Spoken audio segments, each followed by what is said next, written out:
तो अभी हमारे सामने है बेयर 650। इसमें एक चीज़ देखते हैं, ये जो है कैप देखो इसकी, ये बिल्कुल अंदर है ना।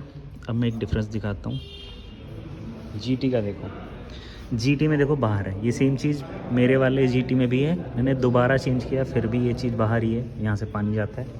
और ये इंटरसेप्टर देखो बिल्कुल नहीं है, इसमें भी देखो सेम है जैसे बेयर में। इसमें कम चांसेस हैं पानी जाने के, मिसिंग नहीं करेगी, लेकिन इसमें बिल्कुल हाई चांसेस है, ये करेगी ही करेगी मिसिंग, मतलब 80% चांसेस है कि मिसिंग करेगी।